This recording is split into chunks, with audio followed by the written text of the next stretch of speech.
నీలాంజన సమాభాసం రవిపుత్రం యమాగ్రజం ఛాయామార్తాండ సంభూతం తం నమామి శనేశ్వరం.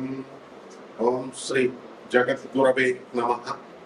జగద్గురువైనటువంటి శనీశ్వర మహారాజుకి జై. మనకి శని జయంతి ఈరోజు. శని జయంతి అంటే ఎప్పుడు వస్తుందంటే వైశాఖ మాసం శుక్ల కృష్ణపక్షం అమావాస్య తిథి రోజున వస్తుంది.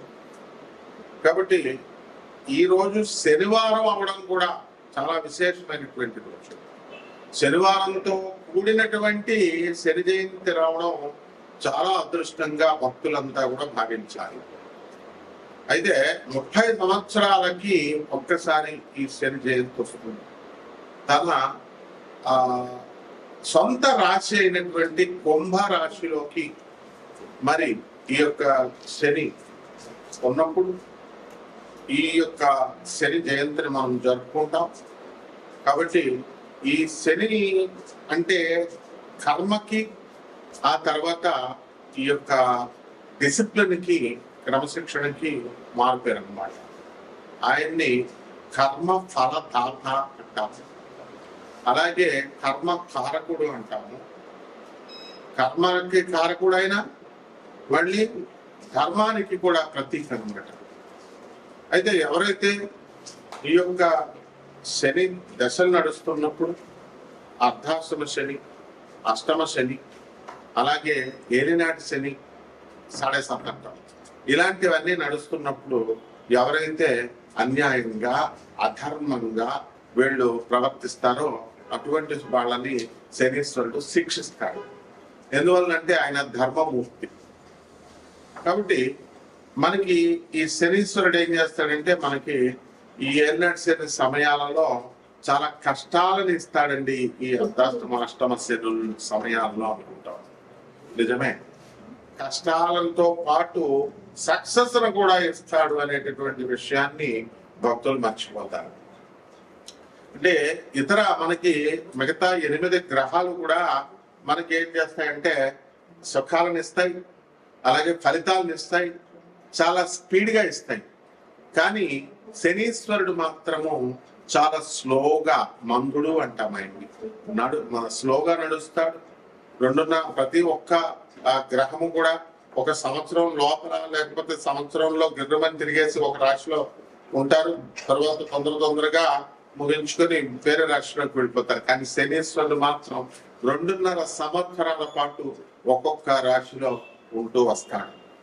కాబట్టి అతని యొక్క సహజ నైజం ఏమిటంటే ఆలస్యంగా ఇచ్చినప్పటికీ కూడా అద్భుతమైనటువంటి ఫలితాలను ఇస్తాడు. రాజయోగ కారకుడు ఆయన. శని యొక్క అనుగ్రహం లేదే ఏ జీవికి కూడా ఆయుర్దాయం అనేటటువంటిది పరిపూర్ణంగా ఉండదు. అంటే లాంగిటివిటీ ఆఫ్ లైఫ్ ని ఇచ్చేటటువంటి ప్లానెట్ శని మహారాజు అనమాట. అలాగే ఇతర ప్లానెట్స్ అన్నింటినీ కూడా మనం ఏమని చెప్పుకుంటామంటే మనకి ఈ యొక్క క్రమశిక్షణ ఇవన్నీ కూడా ఉన్న క్రమశిక్షణ నేర్పించిన శని మాత్రము మనము దేవుడు, శని దేవుడు అంటాం. మిగతా ప్లానెట్స్ మామూలుగా గ్రహాలు అని అంటాం, కుజగ్రహము, బుధ గ్రహము ఏమి అంటాం. కానీ శని మాత్రం దేవుడు అంటాం. ఈ యొక్క శని తన మాతృభక్తి చాలా ఎక్కువ. ఛాయాదేవ తన తల్లి అయినటువంటి ఛాయాదేవ పట్ల. ఆ విధంగా ఎవరికైతే శని బ్రహ్మాండంగా ఉంటుందో, ఉచ్చ స్థితిగతుల్లో ఉంటాడో శని, మన తులారాశి, వృషభ రాశి లాంటి స్థానాల్లో, మకరం, కుంభం లాంటి స్వక్షేత్రాలను ఇలా ఉన్నప్పుడు ఆ యొక్క జీవికి తను మాతృభక్తిని కలిగిస్తాడు. అంటే తల్లి వల్ల లాభాలను కలిగిస్తాడు. తల్లి వల్ల ఈ అబ్బాయి, ఈ జాతకుడు వృద్ధి చెందేలాగా తల్లి సలహాలను పట్టుకొని ఉంటాడనమాట. అంటే ఎవరైతే తల్లిని అవమానిస్తారో అటువంటి వాళ్ళని శని నిర్దాక్షిణ్యంగా, నిర్దయగా శిక్షిస్తాడు. తన సొంత తండ్రి అయినటువంటి సూర్య భగవానునే ఆయన నిర్దాక్షిణ్యంగా శిక్షించాడు, తన తల్లి ఛాయాదేవిని వదిలేశాడు. కాబట్టి ఇలా మరి శని జయంతి రోజులు మనం ఏం చేయాలండి అంటే ఆ రోజున తెల్లవారుజామునే నిద్ర లేవాలి, సూర్యుడు రాకముందే.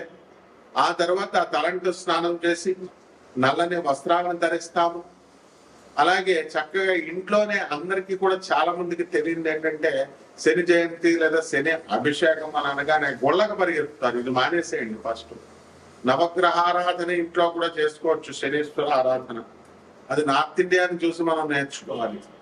అందువల్ల శని యొక్క ప్రతిమని కానీ, శని యొక్క ఫోటోని కానీ, మన విగ్రహాన్ని కానీ ఇంట్లో పెట్టుకొని మనము ఆ రోజున చక్కగా పూజా మందిరం దగ్గర కొన్ని బియ్యం వేసి దానిపైన చక్కగా తమలపాకు వేసి దానిపైన ఈ శనీశ్వరుడు యొక్క విగ్రహాన్ని మనం ఏర్పాటు చేసుకున్న తర్వాత మనం ఏం చేయాలంటే, మస్టర్డ్ ఆయిల్ అంటే ఈ యొక్క ఈ నూనె ఏంటది, ఈ యొక్క ఆవాల నూనె లేదా సీసమి అంటే నువ్వుల నూనెతో మనము ఈ యొక్క సీసేమ్ సీడ్స్, నువ్వుల గింజల నుంచి తీసినటువంటి ఈ యొక్క నువ్వుల నూనెని వెలిగించితో దీపారాధన చేయాలి శనీశ్వరుడు. అలాగే నువ్వుల నూనెతో ఆ యొక్క విగ్రహానికి ఆ శనీశ్వరుడి యొక్క నామాన్ని జపిస్తూ మనము ఈ యొక్క బీజమంత్రాలను కూడా ప్రామ్ అనేటటువంటిది శనీశ్వరుని యొక్క బీజము. మరి ఓం ప్రాం నమః అంటూ ఓం ప్రాం ప్రేమ్ అట్లా చెప్పుకుంటూ శనీశ్వరాయ నమః అంటూ మనము శనీశ్వరుడికి అభిషేకం, తైలాభిషేకం చేస్తాం. అలాగే ఈ రోజున వికలాంగులకి, పేదవారికి, సాధువులకి, తర్వాత ఈ యొక్క అనాథలకి కనుక దాన ధర్మాలు ఎవరైతే చేసుకుంటారో శని జయంతి రోజున, ఆ రోజున విపరీతమైనటువంటి పుణ్య ఫలము ఈ చేసినటువంటి వాళ్ళకు వస్తుంది. మిగతా రోజుల్లో చేసేది వేరు, శని జయంతి రోజున చేసేటటువంటిది చాలా అద్భుతమైనటువంటి ఫలితాలను ఇస్తుంది అన్నమాట. అలాగే శని రాజ్యాధికారాన్ని ఇస్తుంది కాబట్టి శనికి ఎవరైతే రాజకీయ నాయకులు ఉన్నారో అటువంటి వాళ్ళంతా కూడా మన శనీశ్వరుడు చక్కగా ఈ యొక్క రాజయోగాన్ని ఇమ్మని చెప్పి ప్రార్థిస్తారు శని జయంతి రోజు. అలాగే ఈ యొక్క శని అభిషేకాలతో పాటు మనకి వీలున్నంత వరకు దాన ధర్మాలు ఇవన్నీ కూడా మనం చేసుకుంటాం. అలాగే చిమ్మిలి బొండల్ని తయారు చేసి మనం నైవేద్యంగా శనీశ్వరుడికి మనం పెట్టుకోవచ్చు, లేదా బెల్లం మొక్కని నివేదనగా శనీశ్వరుడికి మనం పెట్టుకోవచ్చు. ఈ శని జయంతి రోజున ఓం శనైశ్చరాయ నమః అనేటటువంటి మహామంత్రాన్ని 108 సార్లు మనము జపించవచ్చు అన్నమాట. అలాగే నీలి పువ్వులన్నా, నీల శంఖం పువ్వులన్నా శనీశ్వరుడికి చాలా ఇష్టం కాబట్టి అందరూ కూడా మనకి నీలం రంగు పువ్వులను తీసుకొచ్చి మనము స్వామివారికి సమర్పించాలి. అదేవిధంగా నీలము రంగు లేదా బ్లూబెర్రీస్ ఫ్రూట్స్ ని మనం, నేరేడు పళ్ళు ఇలాంటివి నీలి రంగులో ఉన్నటువంటి ఫ్రూట్స్ అన్నిటిని కూడా తీసుకొచ్చి మనము శనీశ్వరుడికి నైవేద్యంగా మనం పెట్టాలి. ఈ రకంగా ఎవరైతే కష్టాలను మనకి ఎదుర్కొనేటటువంటి శక్తిని ఈ శనీశ్వరుడు ఇస్తాడు, అటువంటి వాళ్ళందరూ కూడా ఆ కష్టాలని ఎదుర్కొని సక్సెస్ అనేటటువంటి బాటలో వీళ్ళు ముందుకు వెళ్ళాలి. అలా కాకుండా మామూలు ప్లానెట్స్, మామూలు గ్రహాలు ఇచ్చినట్టుగా మనకి సుఖాలు సునాయాసంగా కష్టం లేకుండా వచ్చింది అనుకోండి, దాని విలువ మనకి తెలియదు. కాబట్టి శనీశ్వరుడు ఏం చేస్తాడంటే మనకు చాలా కష్టాలను కలిగిస్తాడు. సరే, ఈ యొక్క ఎయిర్లైన్స్ సమయంలో యాక్సిడెంట్లు ఇలాంటివన్నీ కూడా జరుగుతాయి. జరిగిన తర్వాత నిరంతరము ఎవరైతే నడుస్తారో, నిరంతరము ఎవరైతే కృషి హార్డ్ వర్క్ చేస్తారో, వాహనాలు ఇవన్నీ పడకుండా వీలున్నంత వరకు సింపుల్ లైఫ్ ని ఎవరైతే లీడ్ చేస్తారో అటువంటి వాళ్ళంటే శనీశ్వరుడికి చాలా ఇష్టం అన్నమాట. అందువల్ల ఎవరైతే క్రమశిక్షణ కలిగి ధర్మబద్ధతగా ఎవరైతే ఉంటారో అటువంటి వాళ్ళకి సంతానం లేనటువంటి వాళ్ళకి కూడా సంతానాన్ని కలిగిస్తాడు. ఎప్పుడైతే యోగము లేకపోయినా సరే, జాతకుడికి ధనయోగం లేదనుకోండి, అటువంటి వాడిని కూడా ధన యోగాన్ని శనీశ్వరుడు కల్పిస్తాడు.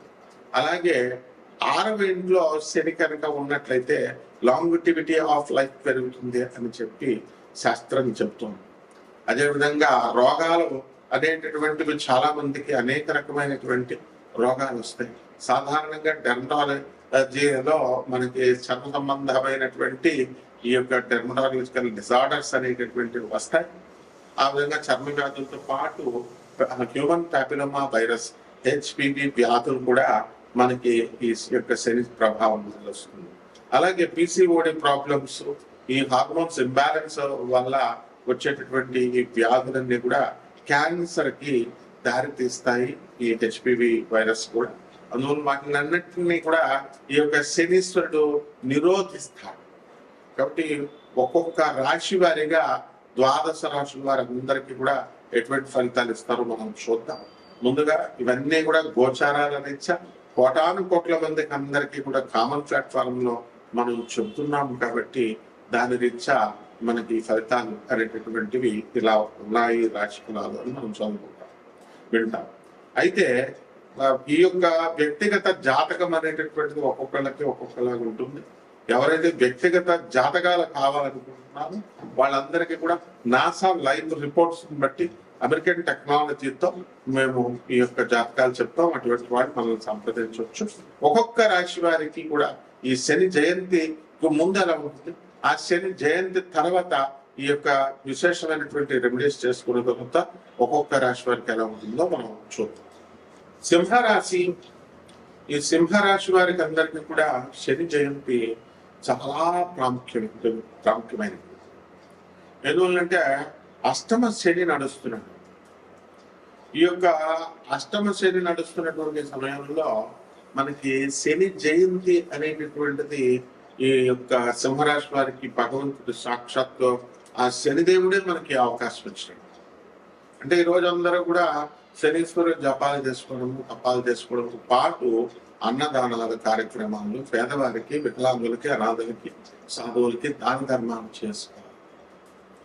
కాబట్టి సింహరాశి వారికి జన్మంలో ఉన్నటువంటి కేతుగ్రహ ప్రభావం వలన వీళ్ళకి అధికమైనటువంటి భక్తి ఏర్పడుతుంది, చాదస్తం ఏర్పడుతుంది, జ్ఞానం ఏర్పడుతుంది, తీవ్రమైన పట్టుదలలో, అనవసరమైన పట్టుదలలో అనవసరమైన కోపము, తీవ్ర కోపము, ఇలాంటివన్నీ కూడా జరుగుతాయి. ఇంట్లో ఉన్నటువంటి సామాన్లు అంతా ఎవరికైతే సింహరాశి వాళ్ళు వాళ్ళ ఇంట్లో ఉన్నప్పుడు ఈ సామాన్లు దాచుకోవాలి, లేదా పగలగొట్టేస్తారు, అంత కోపం వస్తుంది. అలాగే పిల్లల గురించి ఎక్కువగా ఆలోచించడము, అనవసరంగా హైరాణ పడిపోవడము. ఇప్పుడు సమస్య ఏమీ లేదు, వాళ్ళకి ఎలాగో సీట్లు ఇంటర్నేషనల్ రెప్యుటేషన్ ఉన్నటువంటి కాలేజెస్ లో వీటికి సీట్లు రావడానికి అవకాశాలు ఉన్నాయి. అయినప్పటికీ కూడా వస్తాయా రావా అంటూ డబ్బులు ఎలాగో కడతారు, మీరు వస్తాయా రావా అనేటటువంటి హైరాణ బాధల్లో మీరు పడతారు. అలాగే ఈ సింహరాశి వారికి అందరికీ కూడా హెచ్పివి హ్యూమన్ ప్యాపిలోమా వైరస్ వచ్చేస్తుందేమో అనేటటువంటి టెన్షన్ తో చాలా కంగారు పడ్డారు. అయితే నెగిటివ్ రావడంతో వీళ్ళంతా కూడా చాలా సంతోషంగా ఉండడం అనేటటువంటి జరిగింది.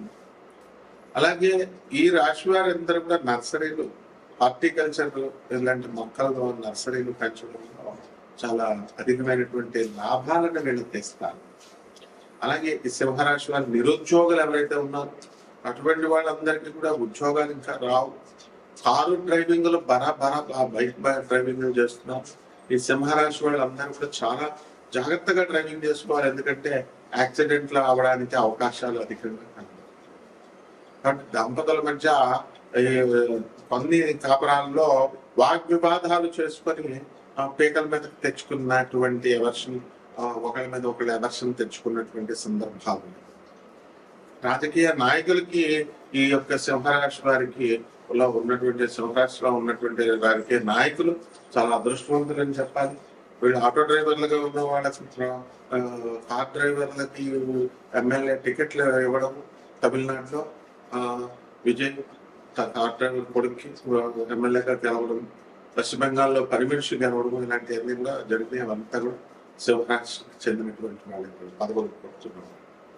కాబట్టి పరిహారాలు ఏం చేయాలంటే, మనకి ఈ శని జయంతి కాబట్టి ఈరోజు చక్కగా శని జపం చేసుకోండి, శని స్తోత్రాలు చదవండి, శనికి కిలోంబావు నల్ల నువ్వుల నల్లని వస్త్రాన్ని పేద బ్రాహ్మణులకి శనివారం ఉదయం 8 గంటలకు దానం చేసుకోండి. దశ మహావిద్యల్లో ఒకటైనటువంటి మహాకాళి అమ్మవారి యొక్క హోమాన్ని, అమ్మవారి యొక్క మంత్ర జపాన్ని మేళల్లో చేసుకోవడం బ్రహ్మాండంగా ఉంటుంది. అలాగే రావి చెట్టుకి నీళ్లు పోస్తూ ఓం శనేశ్వరాయ నమః అంటూ జపం చేసుకోండి, బ్రహ్మాండంగా ఉంటుంది. శుభమస్తు.